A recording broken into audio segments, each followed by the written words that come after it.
specific tariffs that are set to come into effect.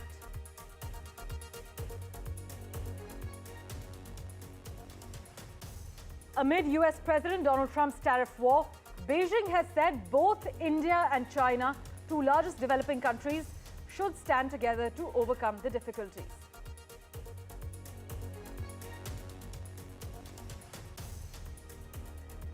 The family of an 80-year-old man, Bhim Kohli, have told of their disgust at the children who humiliated and killed him after a 13-year-old girl and a 15-year-old boy were convicted of manslaughter in the UK.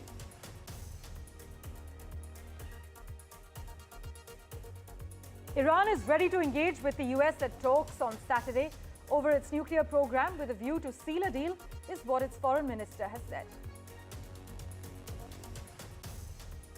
A tragic roof collapse at a nightclub in the Dominican Republic's capital left at least 66 people dead, including a popular singer and a provincial governor.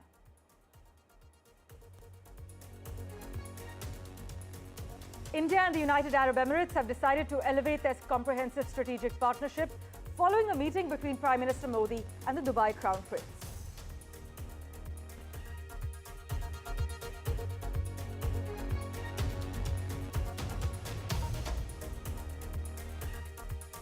Well, our big focus with the United States' 26% reciprocal tariffs on Indian goods set to take full effect today. Exporters of high-value cargo, this includes smartphones, engineering goods and automotive parts, were scrambling to ensure that these goods are shipped out before these new rates are applied. Meanwhile, the United States has said that 104% duties on imports from China will take effect shortly after midnight Eastern Time, even as the administration of Donald Trump moved to quickly start talks with other trading partners targeted by these sweeping tariffs. But Asia-Pacific markets are in the red this morning as investors brace themselves for Donald Trump's country-specific tariffs that are set to come into effect. And amid this tariff war, Beijing has said that both India and China, the two largest developing countries, should stand together to overcome the difficulties. We have a reaction from the US trade representative lined up for you. Listen in to what Jamieson Greer had to say. For those of you that want to know the tariffs, you've been hearing about tariffs, we're taking in almost $2 billion a day in tariffs. $2 billion a day, and we're doing very well.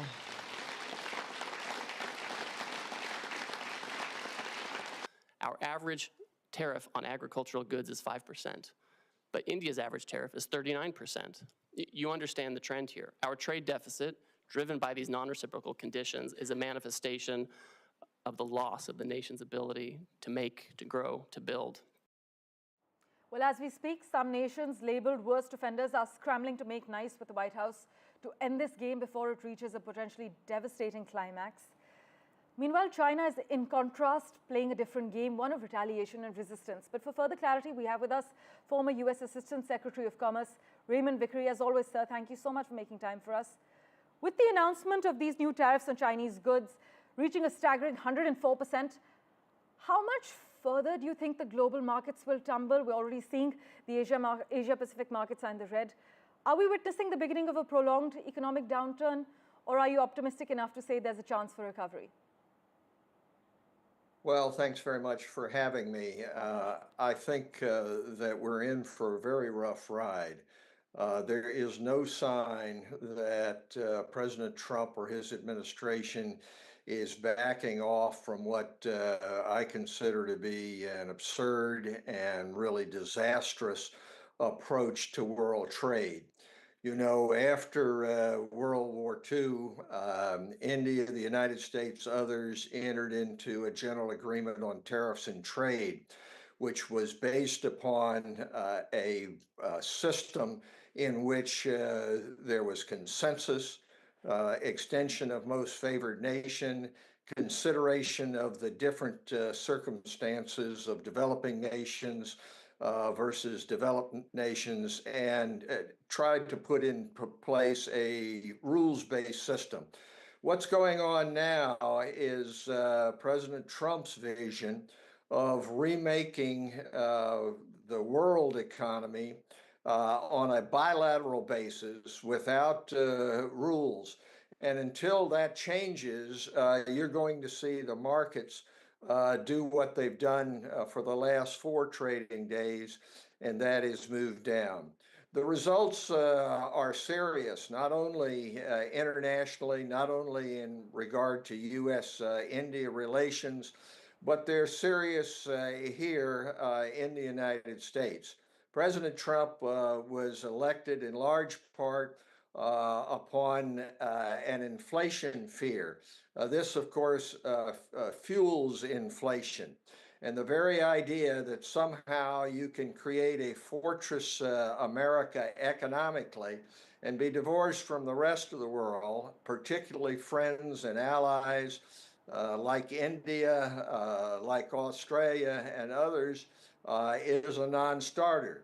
But his view is a mercantilist view that trade surpluses are good, trade deficits are bad. If you have a trade deficit, then something is being done to take advantage of the United States.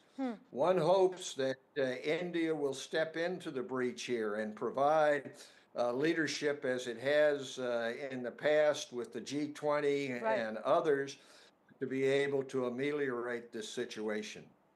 Sir, as always, thank you so much for joining us with your view. In fact, many experts believe that we are in for a very rough ride and there's no respite from Trump's tariffs at the moment. Democrats have called this a disastrous approach to world trade. Many are still questioning what this actually means for the future of global trade. This continues to play out, but Donald Trump has claimed that the country is collecting $2 billion per day from tariffs. But government data, I must point out, indicates the actual figure is far lower. But Donald Trump has once again defended his aggressive trade policies, claiming that the United States is now pouring in billions of dollars from newly implemented tariffs on foreign imports. In fact, speaking from the East Room of the White House while signing a series of executive orders promoting the coal industry, Trump took time to address his sweeping tariffs on trading partners, which are set to take effect on over 60 countries from Wednesday. In fact, in remarks that were delivered to a crowd of lawmakers, Trump described the impact of the tariffs as somewhat explosive, but in classic Trump style, he insisted they were vital to his vision for revitalizing the American industry. Listen in. For those of you that want to know the tariffs, you've been hearing about tariffs, we're taking in almost $2 billion a day in tariffs. $2 billion a day. And we're doing very well.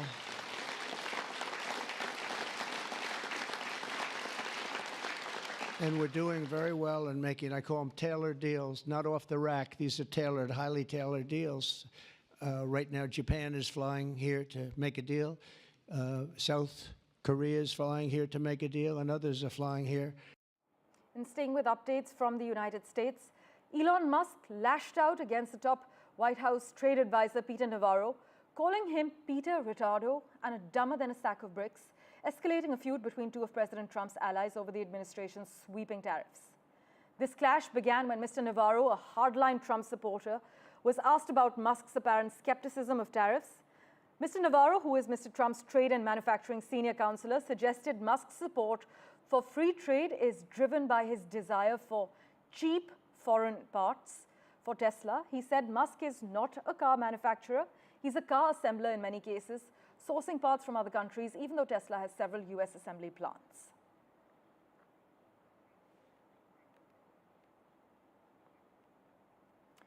Well, let's turn our attention now to the other big story we're tracking on NDTV.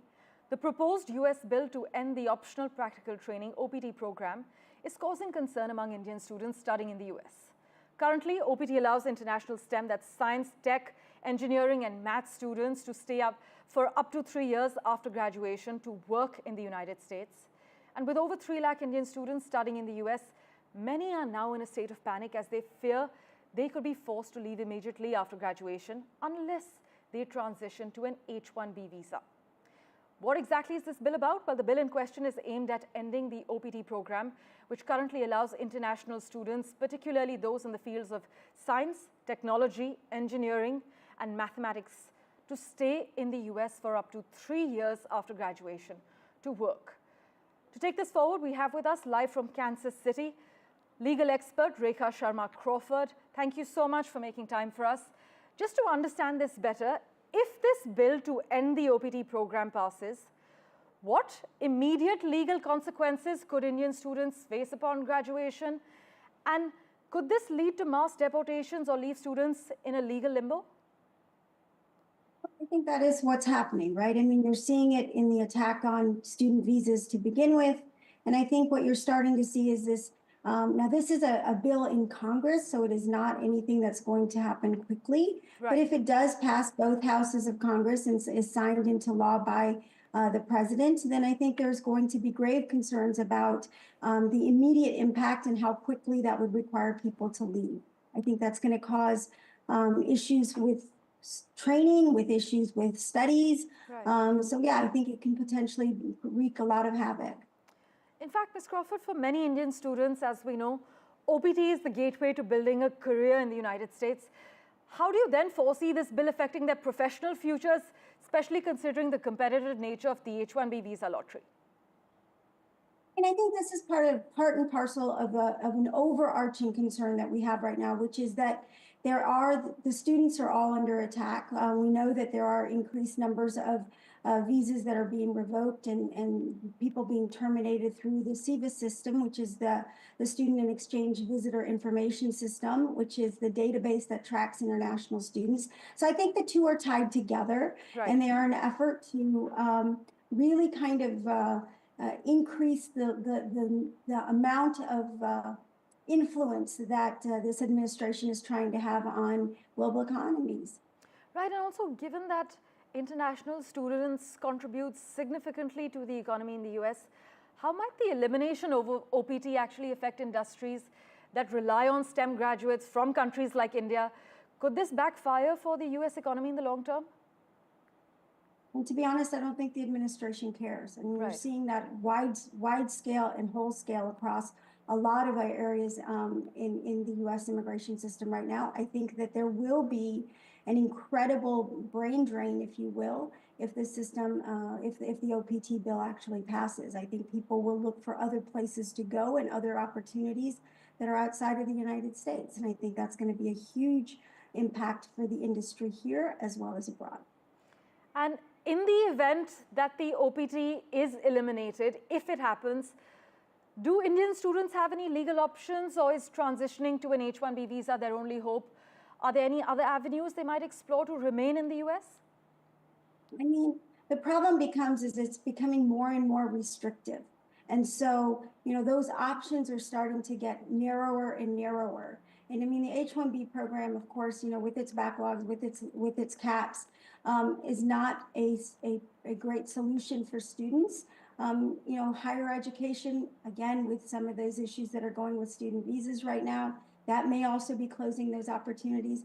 I think really, honestly, this administration uses some of these tactics to influence or put economic pressure onto a variety of countries to try and see if they can, maximize gain for the administration. And I think that's what's happening here. It'll be interesting to see what the long-term impact is and how long some of this effort actually goes into play.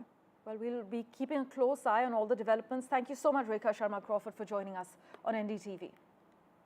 All right, thank you. Well, in other news, from the 11th of April, Canadians entering the United States via the land border for more than 30 days will have to register at the border. The Canadian government has also revised its advisory saying electronic devices may be checked, and if people refuse to share passwords, they could be detained at the border. In fact, border movement has caused a lot of anxiety among Canadians because they are used to traveling freely to the US, and many are unaware what documents they should be carrying. But for further clarity, let's go across to Vancouver. Maha Siddiqui has been tracking the finer details for us. She joins us live currently. Maha, take us through the details of the Canadian government's revised advisory. Well, Parmeshwar, already we were seeing that the number of car trips to US from Canada had gone down because of the threat to sovereignty of Canada, as well as the current trade war that exists between the two countries. The numbers had dipped significantly, 23% drop in the month of March as compared to the previous year, the same month. So the Canadians were already being cautious about going to the US. And now with this added documentation that they have to do to enter the US, especially if they are going to the US for over 30 days, is causing quite a bit of anxiety among the Canadians. First of all, they need to register only for a visit if they are going via the land border. And if they do not register and if they do not carry the electronic receipt that they get of that registration on them when they are demanded to show that, then they could be fined up to $5,000 and or 30 days in detention. So that's something that is causing a lot of concern. People want to know what are the documents that they should be carrying. Meanwhile, a lot of immigration lawyers are raising awareness about this issue. They are saying if people from Canada are going to work, say, in the US, then they should carry a letter of intent with them. They must carry this electronic receipt of the registration. If they are flying, then an I-94 a receipt is already electronically generated, and that they should have it on person as well. The Canadian government is also making them aware that their devices could be checked, they could be checked, their bags could be checked. They are not used to all of this scrutiny. It did exist in principle, but it was never practically applied to the Canadians. So they need to be careful about that. You can refuse to share your password for an electronic device, but in that case, you will not be allowed entry into the US is what they are being told. And many immigration lawyers are raising awareness about what rights they have in case they do not want to share all the details on their electronic devices as well. Maha, as always, thank you so much for taking us through the latest developments and the new rules.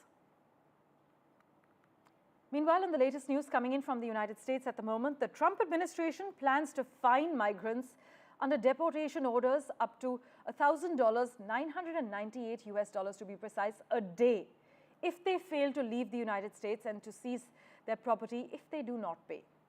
The Trump administration plans to apply the penalties retroactively for up to 5 years, which could result in fines of more than $1 million. This is what a senior Trump official has said on record.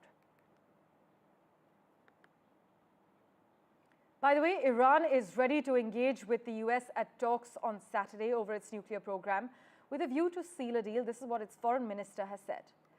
But the US President, Donald Trump, must first agree there can be no military action. This is what Iran's minister has asserted and added that Iran would never accept coercion. He also insisted the negotiations in Oman would be indirect, contradicting Donald Trump's surprise announcement on Monday that they would be direct talks. News and updates continue in a moment right after this very short commercial break. Don't go anywhere.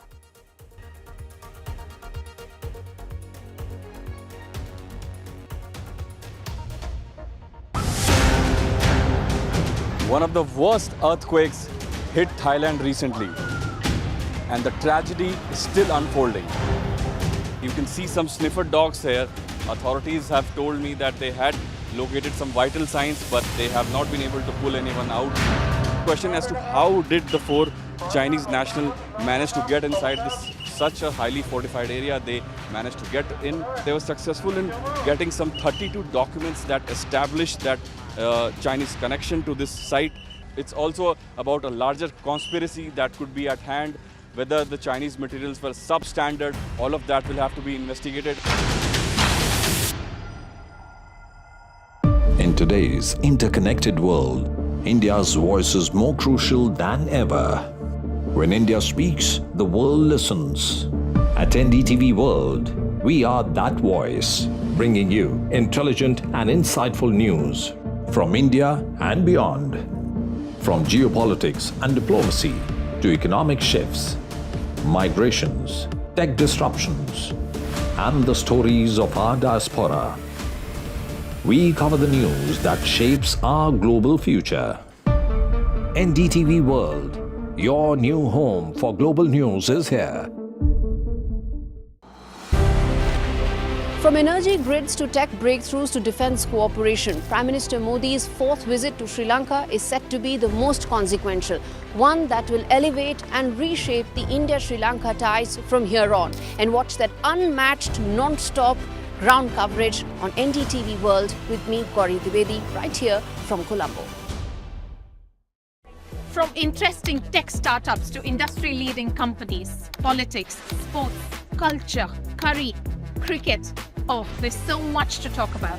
Like me, if you too thrive on interesting conversations, this is a show you cannot miss. Watch this space to know more about all matters and all people that make Britain what it is today. Out of Britain, with me, Radhika Iyer.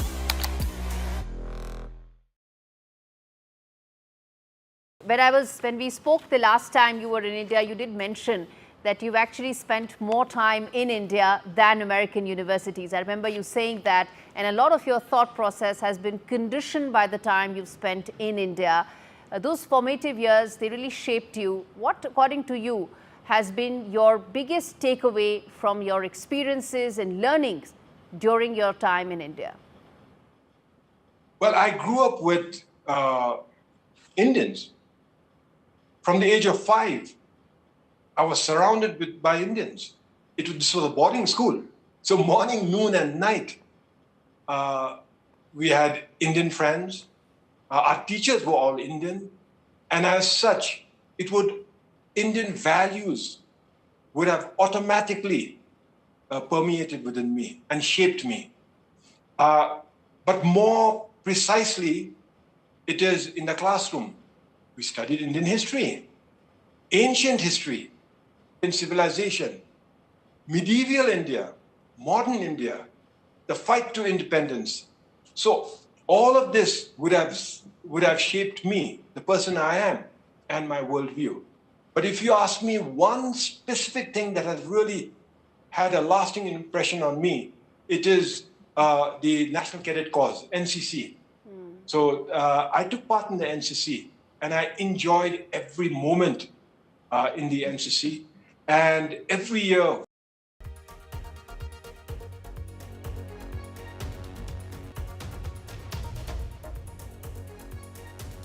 Let's turn our attention now to the United Kingdom, where the daughter of an 80-year-old man, Bheem Kohli, who died after being punched and kicked by a boy, while a second teenager filmed the attack, has branded their behavior utterly disgusting.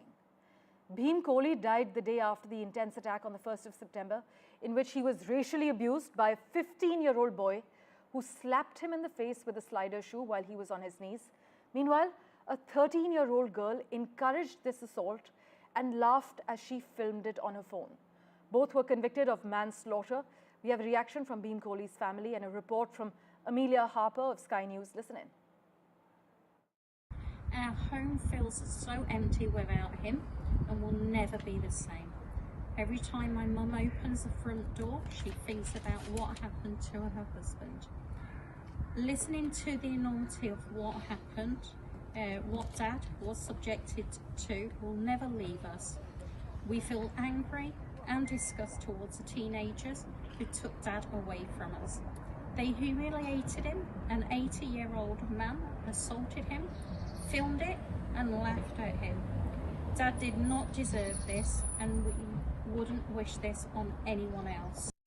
It absolutely has been, and the news this afternoon that those two teenagers have been found guilty of killing the 80-year-old dog walker who was fatally injured in an attack in a park near Leicester. A 15-year-old boy and 13-year-old girl were today found guilty of the manslaughter of 80-year-old Bheem Kohli. And just to remind you what happened, if you're unfamiliar with the actual incident, Bheem Kohli was attacked while he was walking his dog Rocky in Franklin Park in Braunstone Town on the 1st of September last year, and this was an attack that happened just yards away from his own front door. We can see images of those two defendants there running away from the scene of the crime, and he suffered very serious injuries, including a broken neck and 3 broken ribs, and he died sadly one day later in hospital from a spinal cord injury.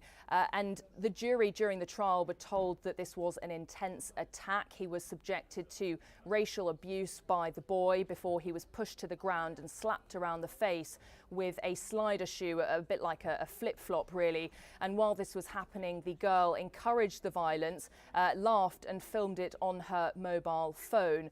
And reacting to the verdict today outside court, we've had Bheem Kohli's daughter, Susan Kohli, say this. Let's have a listen.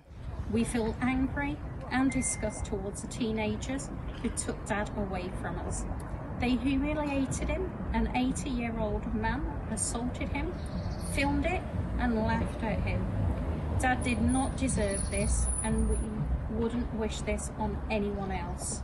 Well, the jury reached a unanimous decision after nearly 7 hours of deliberation, and the boy was initially charged with murder and manslaughter but was found not guilty on the murder charge. That 15-year-old boy has been remanded into custody and the girl has actually been released on bail. But speaking to this, the judge said to her today, I want to make it absolutely crystal clear that the fact that bail is being granted should not be taken as any indication as to the sentence when the time comes, i.e. it is not an indication of a shorter sentence, and the pair will be sentenced next month. In other news, India and the United Arab Emirates have decided to elevate their comprehensive strategic partnership following a meeting between Prime Minister Modi and the Dubai Crown Prince. For the key takeaways, listen in to my colleague Mohammad Ghazali's report. Prime Minister Modi last year visited UAE. Then we had the Crown Prince of Abu Dhabi who had visited India earlier this year, and then now and now we have the Crown Prince of Dubai here, who has met Defence Minister Rajnath Singh, External Affairs Minister Mr. Dr. Jaishankar, and he also met Prime Minister Modi. Now, the geopolitical situation is such, especially in the backdrop of Trump's reciprocal tariff, as well as the escalation between Iran and the United States, that these issues would have certainly come up for discussion when the Prime Minister met the Crown Prince of Dubai, Sheikh Hamdan. This is also very important and significant visit, considering the fact that UAEs are one of the largest trading partner. We have also got a huge diaspora. They are touching to the figure of around 4 million. And UAE also happens to be one of the critical partners when it comes to India, Middle East, European corridor. Connectivity project is now the focus of Indian diplomacy right now, because trade ties and investment forms the basic fulcrum of our relations across the globe, and that is why this visit is very significant. And overnight, over the evening, he will be there in Mumbai.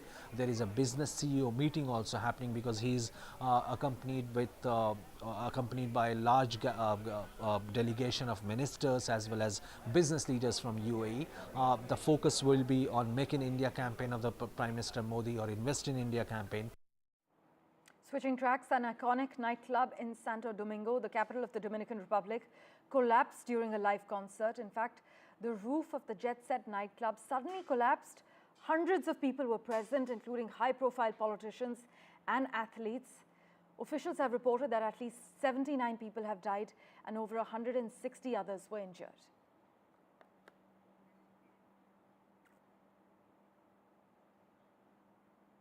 Meanwhile, Ukrainian forces have captured 2 Chinese nationals who were fighting for the Russian army in eastern Ukraine's Donetsk region. This is what President Volodymyr Zelensky has said.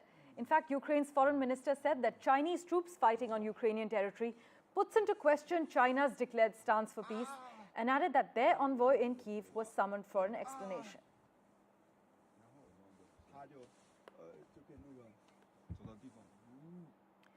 Thank you for watching this edition of The World 24/7. As always, we keep tracking the latest for you. Do stay tuned.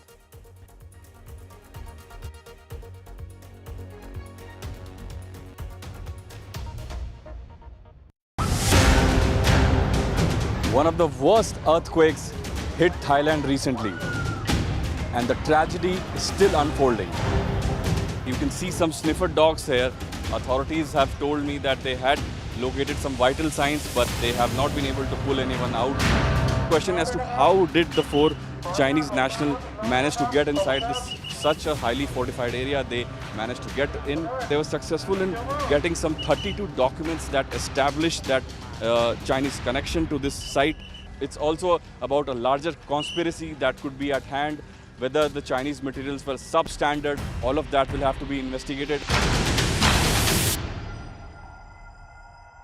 From interesting tech startups to industry-leading companies, politics, sports, culture, curry, cricket.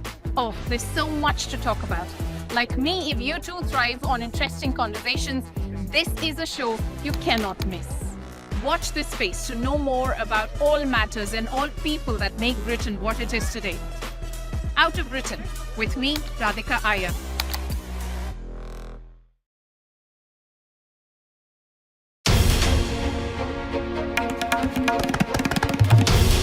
This is NDTV. and you're watching NDTV 24/7.